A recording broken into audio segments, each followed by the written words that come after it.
j'ai proposé un exposé sur une reconstruction pharmacologique de l'anamnèse. En fait, ce qu'on entend depuis plusieurs années dans les paroles de Bernard, maintes années, c'est quelque chose comme cela. J'ai voulu indiquer ça comme cela, une reconstruction pharmacologique de l'anamnèse. Ce que je veux questionner par là, c'est en quoi ça se distingue de la reconstruction dialectique de l'anamnèse, qui est celle de Platon. Donc, je voudrais en fait essayer de confronter cette reconstruction pharmacologique de l'anamnèse de Bernard avec celle que Platon opère. Le but, c'est d'avoir une appréciation de ce qu'ajoute Bernard ou ce que change Bernard, ce que l'apport de Bernard peut changer à notre conception du savoir. Et en fait, on peut le résumer dans un mot, on l'a bien entendu, on l'a bien lu tous.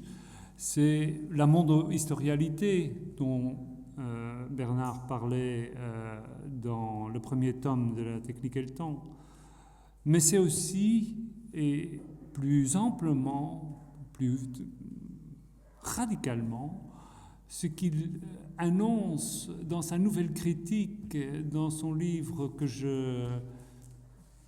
sur lequel je vais me reporter le plus ici, qui s'appelle ce qui fait que la vie vaut d'être vécue,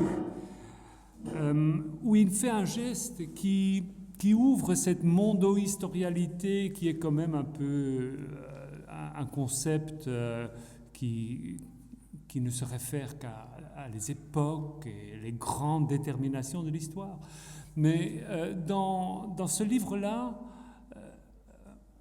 Bernard ouvre cette référence à la mondo-historialité jusqu'à tous les objets.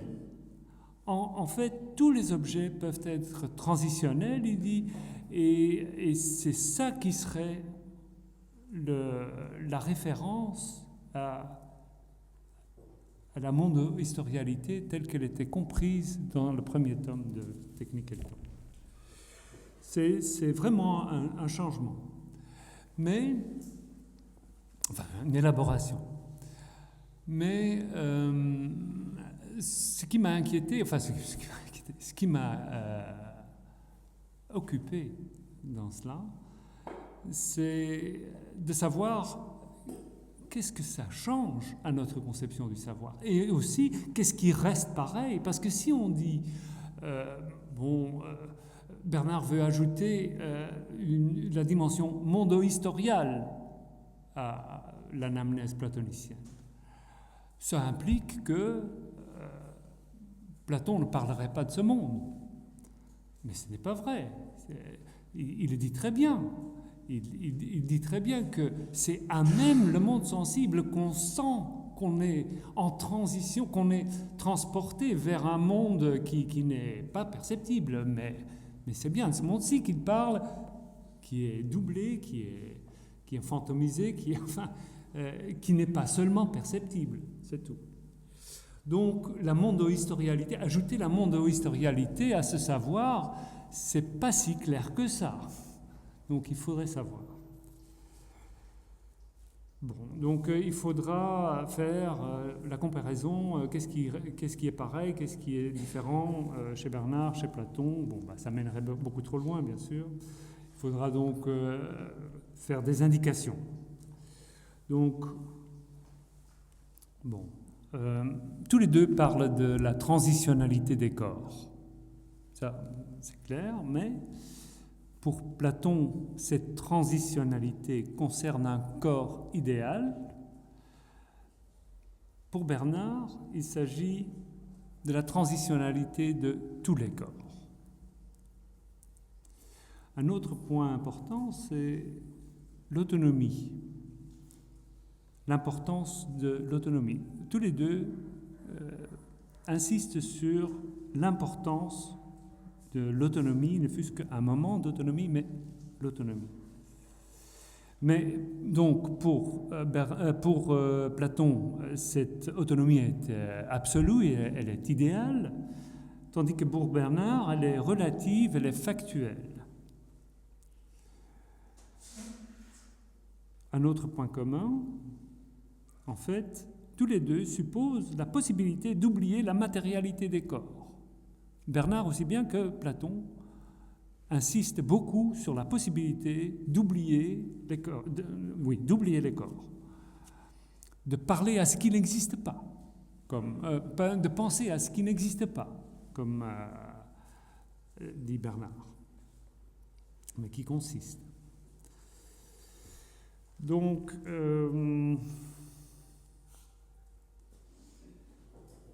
la différence va ici, bien sûr, consister à ce qu'il dit bien qu'il est possible, qu'il est nécessaire, qu'il faut toujours considérer qu'on peut oublier les corps, mais qu'il ne faut pas oublier que c'est un oubli, qu'il y a une condition à ça, qu'il y a une matérialité qui va rendre possible cet oubli, ce qui a été introduit bien sûr par Derrida, cette idée, mais que Bernard va potentialiser, élargir à beaucoup de domaines.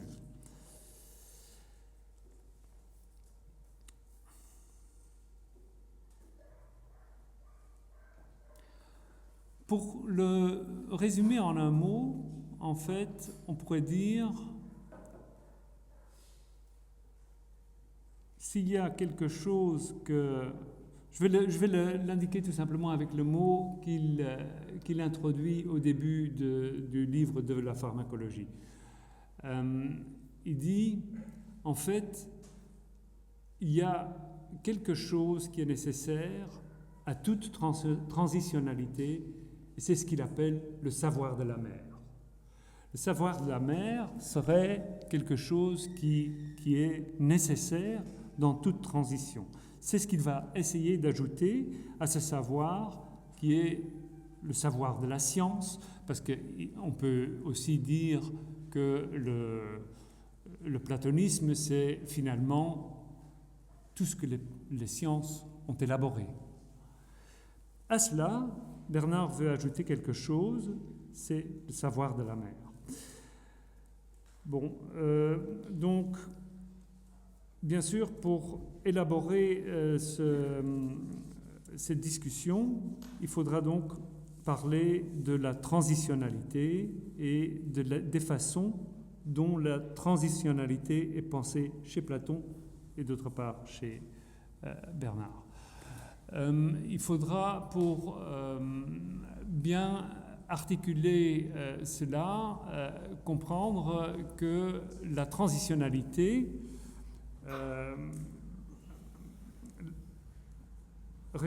a une condition. Elle est différente chez Bernard que chez Platon, mais tous les deux ont en commun que la transitionnalité est la condition même de l'expérience. Cette condition de l'expérience, Platon va la penser dans un dialogue qui est très connu, c'est le Phédon. En fait, la condition de l'expérience sera l'immortalité de l'âme. Donc, il faudra essayer de confronter la doctrine de l'immortalité de l'âme chez Platon avec ce que Bernard appelle le premier pharmacon, donc ces objets transitionnels qui sont des matérialités à partir desquelles on peut faire l'expérience de la pensée, de l'autonomie, de tout ce qui n'existe pas, de toute la culture. En fait, on pourrait, en opposant les deux livres que j'ai mentionnés maintenant, le Phédon, et d'autre part de la pharmacologie, on pourrait dire de la pharmacologie, c'est l'antiphédon, un peu, hein, on peut le dire. D'ailleurs, bizarrement, on retrouve la phrase ce qui fait que la vie vaut d'être vécue dans le Phédon, bien sûr. Bon, donc le Phédon, c'est bien sûr un texte clé dans la culture européenne, dans la culture philosophique. C'est aussi le texte sans doute le plus pharmacologique de Platon, non seulement parce que c'est l'histoire de la mort de Socrate qui se donne la mort ou qui doit se donner la mort en buvant un pharmacone. Il s'agit aussi du procès de Socrate, enfin du résultat du procès de Socrate, et donc de la figure du pharmakos qui va purifier la cité, indûment, mais voilà, quand même, c'est la dimension. Et enfin, ça se termine avec cet hommage à Asclépios, qui est le dieu qui a le secret pharmacologique de la vie éternelle. Donc, bien sûr, un dialogue très pharmacologique, et néanmoins il faut qu'on fasse un effort pour voir qu'est-ce qui n'est pas pharmacologique dans le sens où Bernard l'entend, bien que donc Platon ne fait que parler de purifier ou d'infecter, enfin, tout le langage pharmacologique est là.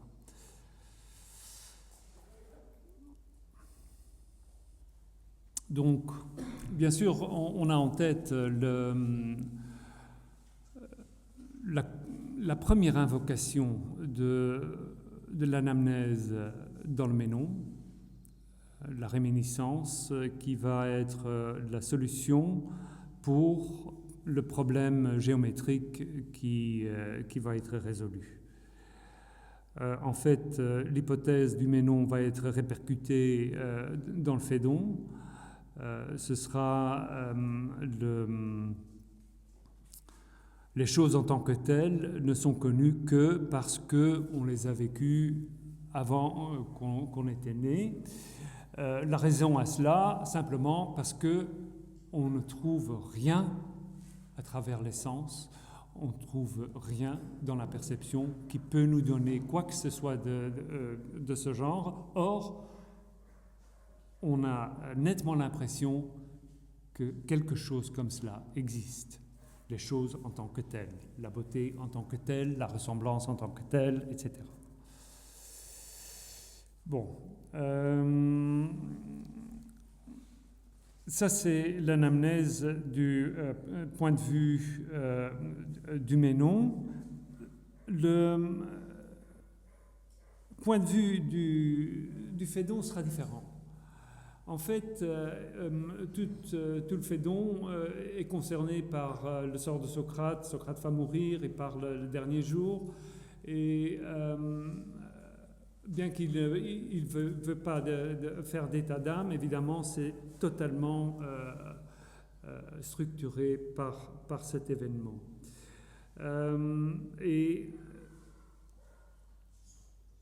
ce qui occupe Platon, bien sûr, c'est qu'est-ce que cela signifie par rapport au savoir, qu'est-ce que cela signifie pour nous, en tant que philosophes, cet événement-là.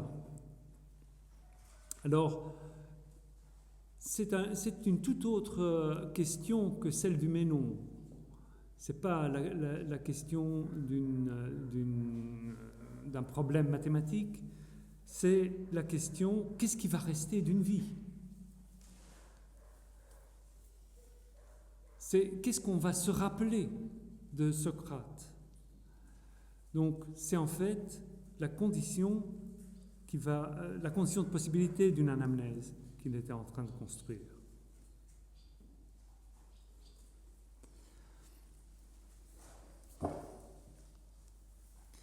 Alors,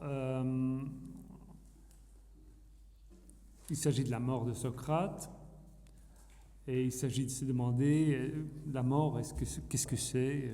Est-ce que c'est quelque chose ou est-ce que c'est rien? Voilà. Bon. Socrate introduit le sujet en disant oui, mais ce serait quand même un peu ridicule que, bon, comme disent les Thébains, les philosophes sont des croque-morts ou enfin des croque-mitaines. Ils sont tout le temps avec un pied dans la tombe. Ça veut malgré tout toujours dire qu'ils sont avec un pied en dehors, bien sûr. Et c'est toujours ça. Le plus retors chez Platon, c'est que c'est son dualisme finalement. Son dualisme, qui est la chose la plus connue, c'est finalement la plus retorse. Donc, il va introduire le sujet en disant, Socrate, faire de la philosophie, c'est vivre comme mort. C'est être mort dans la vie. Ce serait fort si on s'efforce toute la vie d'être mort, qu'on ait peur le jour où la mort s'annonce, et c'est ce qui se passe dans le dialogue.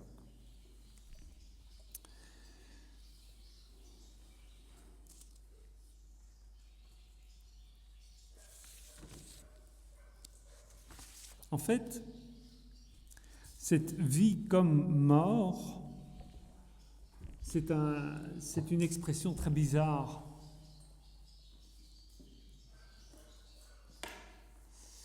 C'est comme une des premières machines orthothétiques, on pourrait dire.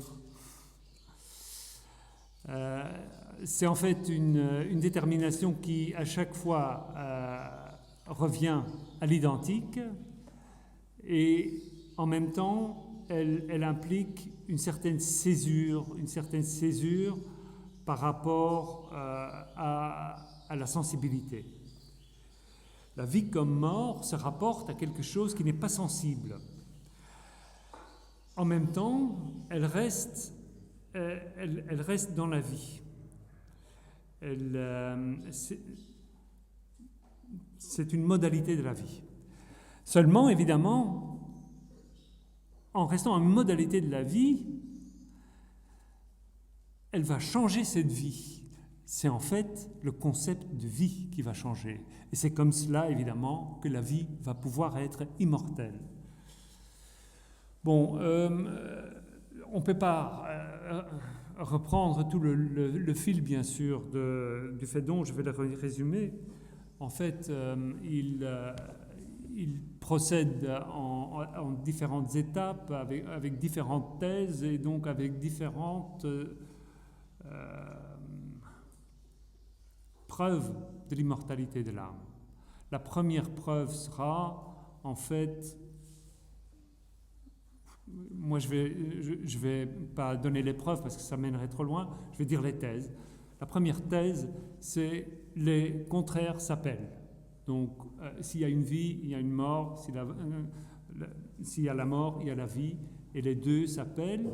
Et la vie, comme la mort, s'accompagne d'un devenir, d'un double devenir, c'est-à-dire d'un reprendre vie ou d'un mourir. Donc, toute vie appelle la mort, toute mort appelle la vie. Évidemment, ça ne va pas comme ça. Ça ne va pas comme ça, ce n'est pas suffisant. Donc il ajoutera quelque chose, bien sûr, c'est la deuxième thèse. Il y aura les choses en tant que telles. Les choses en tant que telles, comme dans le Ménon, seront les choses telles qu'elles sont. Ces choses ne seront pas visibles, elles ne seront pas perceptibles, mais toute chose sensible va s'y référer. Maintenant, ça se rapporte à la première thèse parce que, en fait, la première thèse que les contraires s'appellent, c'est seulement, ils s'appellent seulement si l'un est la privation de l'autre. Si la mort est la privation de la vie, alors ça peut marcher. Mais la vie n'est pas la privation de la mort. Et c'est là qu'il faut ajouter quelque chose, et c'est là que la doctrine des idées est importante. Si on dirait que la vie est la mort de la mort, ça ne fonctionnerait pas. Donc, il faut que la vie soit la positivité dont la mort est la privation. À ce moment-là, les deux s'appellent d'une façon. En fait, c'est le reproche ou la remarque que faisait Hegel contre Kant, disant que, en logique, toute négation est une privation. Kant ne pensait pas cela. Donc, dans la privation est contenu que c'est une privation dans la privation de la vie, dans la mort, il y a la privation de la vie. Comme ça, la vie est inscrite dans la mort, et comme ça, elle s'appelle nécessairement. Ça, c'est donc la nécessité de la deuxième thèse qu'il va introduire comme suite. Il dit, si quelque chose qui ressemble, si vous dites quelque chose ressemble à ce dont je me ressouviens, il faut quand même qu'on puisse comparer avec ce dont on se ressouvient. C'est la façon dont il réintroduit le thème du Ménon, qui va donc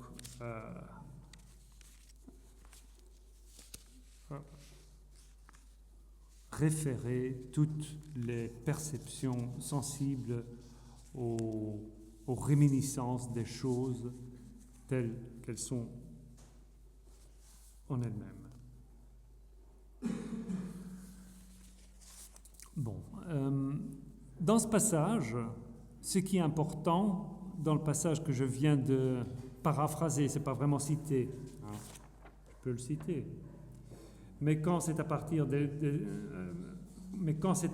d'objets semblables qu'on se ressouvient de quelque chose, n'est-on pas forcé également d'éprouver ceci, réfléchir et se demander s'il manque ou non quelque chose à un objet donné quant à sa ressemblance avec ceux dont on se ressouvient. C'est forcé, dit Simonias. C'est forcé. Anankaios, il avait dit. N'est-on pas forcé également d'éprouver ceci? Et Simonias atteste. C'est nécessaire, c'est forcé. En fait, c'est ça le mot qui est important. C'est pas la ressemblance, bon, il en a besoin, c'est sûr, mais c'est la référence nécessaire, c'est la condition de possibilité, c'est la condition nécessaire de possibilité pour penser quelque chose de semblable. Il faut savoir ce que c'est que le ressemblant en tant que tel. Donc, c'est ça, en fait, c'est la formulation de la théorie des idées. Or, donc, ce que je dis ici, en me basant sur ce petit texte, c'est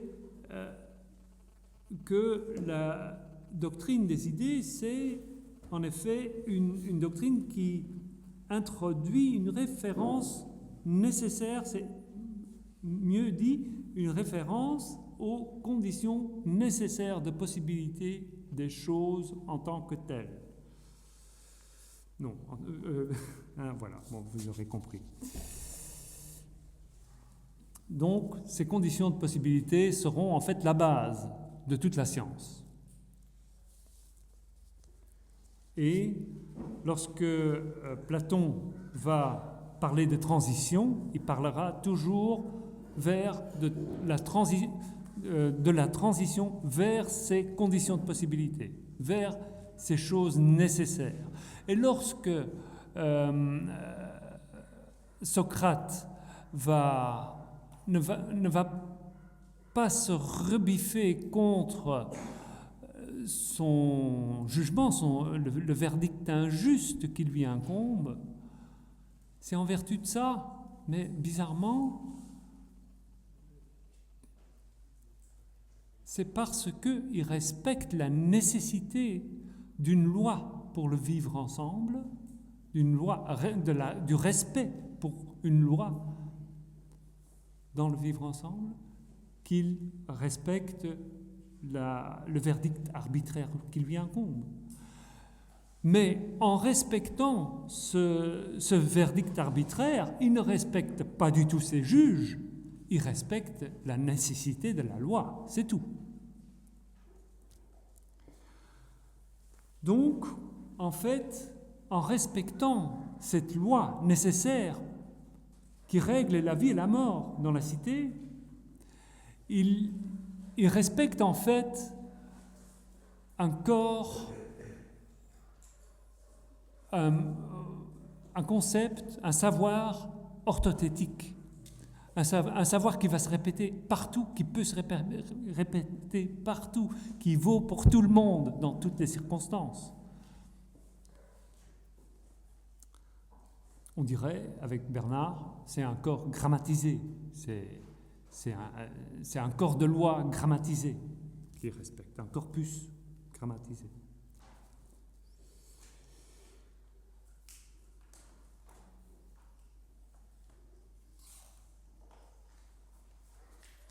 Bon. Donc, pour que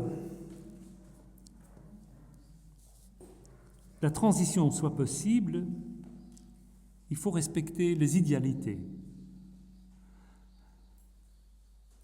C'est-à-dire un corps idéal, on va le voir.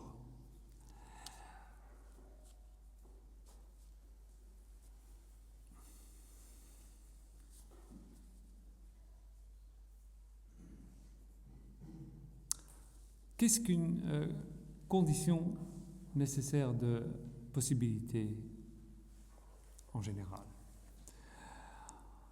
Une condition de possibilité, c'est certainement pas quelque chose qui est arrivé. Donc, pour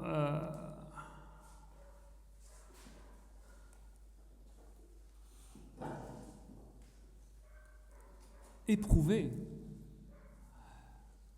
ces conditions de possibilité, il faut se référer à une expérience. C'est là que vient l'anamnèse, évidemment. On l'avait vu dans le Ménon, puisqu'il n'y a aucune expérience sensible qui peut nous le donner, il faut en avoir eu l'expérience dans une autre vie. Mais en avoir eu l'expérience auparavant, ça implique qu'on fait appel à une autre forme d'expérience, c'est bien sûr l'anamnèse. L'anamnèse est caractérisée par quelque chose de très spécifique. La réminiscence, en français, est caractérisée par quelque chose de très spécifique. C'est une expérience actuelle, en tant que telle, elle arrive, mais elle concerne quelque chose qui n'est pas là. Donc, elle nous transporte, mais elle ne nous transporte pas dans le passé, pas réellement. Elle nous transporte dans ce qui a pu se passer, dans ce qu'on s'imagine qui s'est passé. Et si on peut s'imaginer avec quelque nécessité ce qui s'est passé, on va appeler ça un savoir. Mais seulement si c'est nécessaire, pas si c'est ce qu'on se figure comme ça à l'arbitraire. Alors, ça c'est la raison pour laquelle Platon va utiliser de ce phénomène qui est après tout pas nécessairement une science, mais il en utilise parce que c'est le seul moyen pour lui d'avoir une expérience qui est dans ce monde-ci, qui concerne quelque chose qui pourtant qui concerne ce monde, mais qui n'est pas là et qui est seulement là en tant qu'une possibilité, comme ce qui a pu se passer.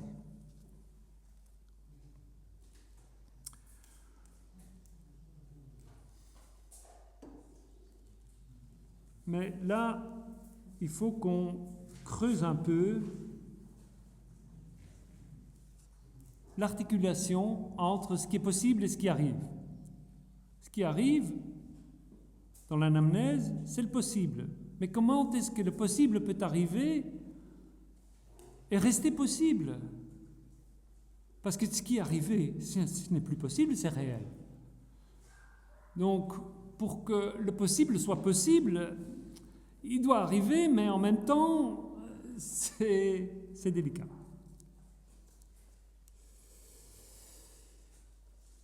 En fait, on va voir que le possible, s'il arrive en tant que possible, c'est seulement la possibilité de la possibilité qui va arriver. Alors la possibilité de la possibilité, si c'est seulement la possibilité de la possibilité qui arrive, c'est que ça n'arrive pas vraiment. En fait, c'est qu'il y a une privation du possible. En fait, ce qui arrive sera la privation du possible. Et c'est la privation du possible qui sera la mesure du savoir. En fait, la privation donne ici la mesure, c'est la nécessité de la possibilité qui est arrivée. Bernard il précise ce point à la fin du tome 1 de Technique et le temps, il dit c'est son accès. C'est l'accès. La mesure, c'est l'accès à la transition, à l'expérience. Et il en fait une critique par rapport à Heidegger.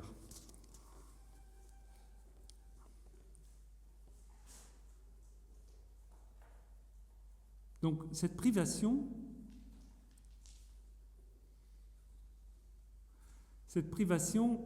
est manifeste à même le sensible, mais elle n'est pas le sensible puisqu'elle n'est plus rien.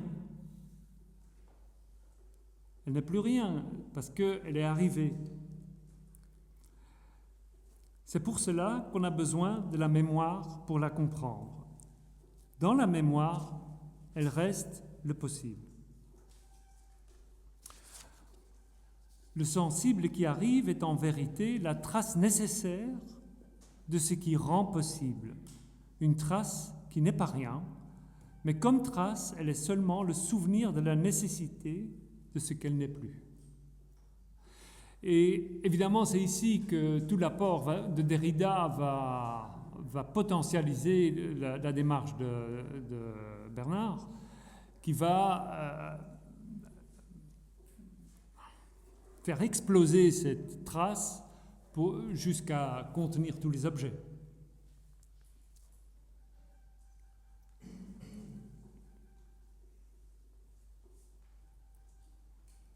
Bon. La compréhension, le savoir, est donc le souvenir de la seule possibilité qui devait arriver.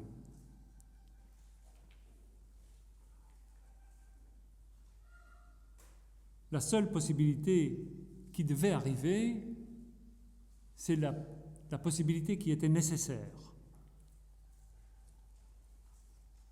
Pour un corps, c'est sa mortalité, il va mourir.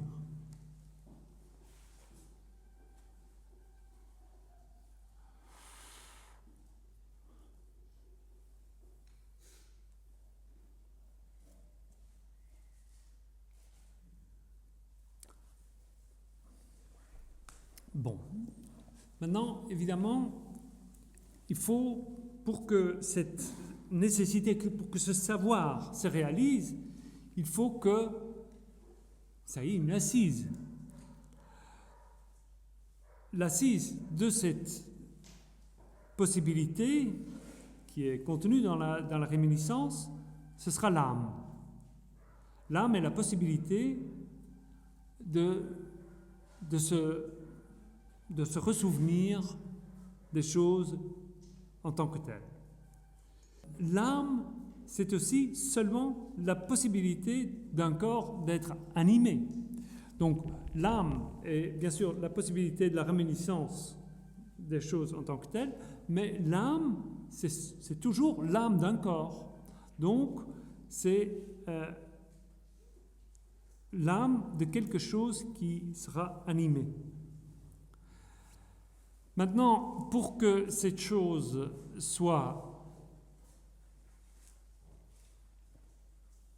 transitionnelle, il faudrait qu'elle se conforme aux déterminations de ces possibilités. Quelles sont les déterminations de ces possibilités? C'est les déterminations nécessaires. Par conséquent, le corps en question devra se conformer aux nécessités que l'âme a en vue. Ça veut dire que le corps devra se maîtriser dans ses émois, pour ainsi dire, et il devra se plier aux possibilités nécessaires de la vie. En fait, ce sera un corps idéal. Mais qu'est-ce qu'un corps idéal? Socrate l'avait dit, c'est un corps mort. Alors, vivre avec un corps idéal serait vivre avec un corps mort. C'est un peu bizarre. Néanmoins, il s'agit de cela, c'est-à-dire d'un corps qui est tout à fait idéalisé et, pour ainsi dire, immortel, bien sûr, parce que nécessaire.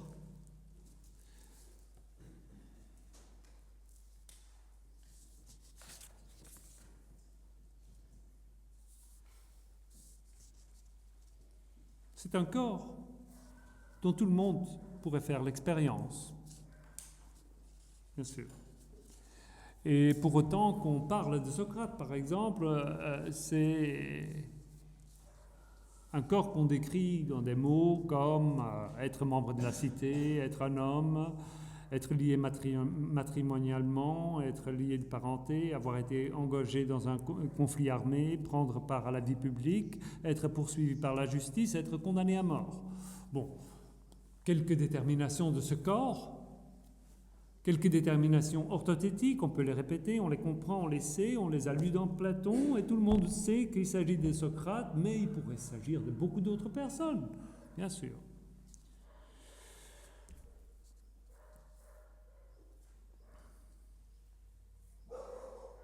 Maintenant, il faudrait se demander en quoi Bernard comprend une détermination comme ça, différemment que Platon. Parce que jusque-là, je pense, Bernard va dire la même chose que Platon, dans un certain sens. Qu'est-ce qu'il ajoute? D'abord, il ajouterait ce que j'ai un peu élargi au début, là. Il ajouterait une épocalité. Il dirait oui, mais être membre de la cité en Grèce ancienne, c'est pas la même chose qu'être citoyen aujourd'hui. Participer à un conflit armé, c'est certainement plus le cas, comme on a vu, etc. Platon ne pourrait pas faire ça, c'est sûr. Quand il raconte l'histoire du verdict de Socrate, on voit bien que il n'y a aucune historialité.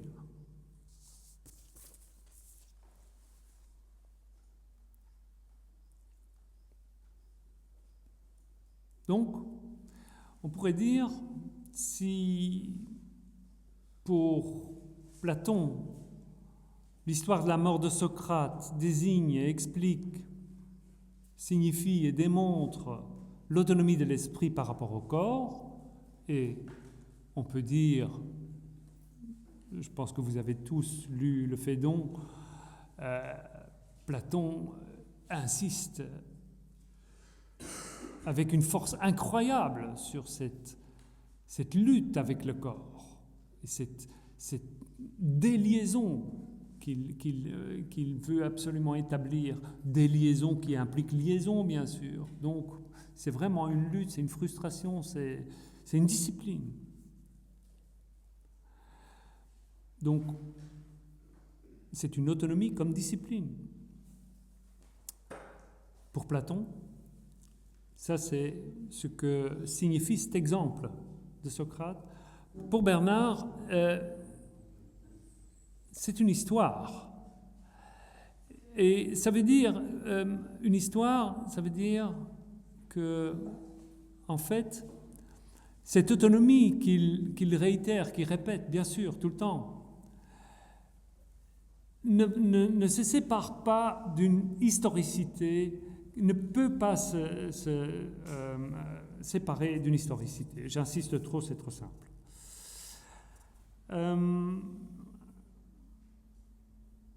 Je voudrais adresser encore peut-être trois choses. Bon.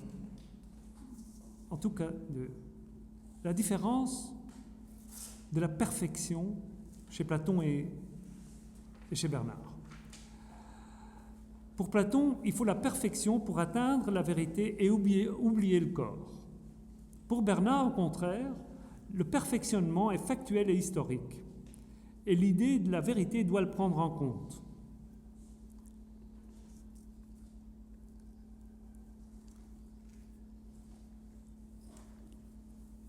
Pour Platon, les choses sensibles sont imparfaites. Les seules choses parfaites sont les choses en tant que telles, c'est les choses idéales. Mais pour Bernard aussi, il n'y a pas de doute, toutes les choses sensibles sont imparfaites. Mais pas seulement.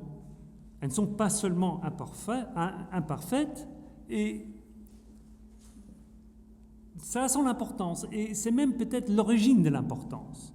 Et c'est à cela que je veux venir. C'est là que je vais essayer de poster la spécificité de l'apport au concept de savoir qu'essaye de fournir Bernard, parce que finalement, si on parle généralement et d'un mot pour être bref, le platonisme, c'est bien sûr tout ce que les sciences ont développé. On devrait un peu spécifier et dire toutes les sciences de fait, comme dit Husserl. Enfin, toute la factualité, tout l'empirisme qu'on a, toutes les choses qu'on sait sur le monde, et Dieu sait si c'en est beaucoup, c'est tout des platonismes. Qu'est-ce que Bernard ajoute à ça ? Rien du tout. Oui, quand même, un accès. La distance, c'est la distance entre ce qui est nécessairement le cas, c'est-à-dire les conditions nécessaires de possibilité, et ce qui est important. Et c'est ça le savoir de la mer. Le savoir de la mer, c'est de savoir que l'objet transitionnel, il manque. Et c'est une autre privation. Ce n'est pas la privation de la possibilité, qui est la possibilité toujours nécessaire, mais qui reste que possible. Mais c'est la condition de possibilité matérielle dont parle Bernard. Mais c'est un autre savoir. C'est très difficile, parce que, en fait, si je commence à dire condition matérielle de possibilité, tac, tac, tac, tac, tac, la science intègre et dit évidemment, oui, la condition de possibilité est matérielle, bien sûr, et la science intègre le lot, et c'est une nouvelle science qui s'élabore. Tant mieux si c'est nécessaire. Non, tant mieux si c'est important, il faudrait dire. Et je pense que c'est ça que Bernard voulait adresser. Bon, je vais m'arrêter là.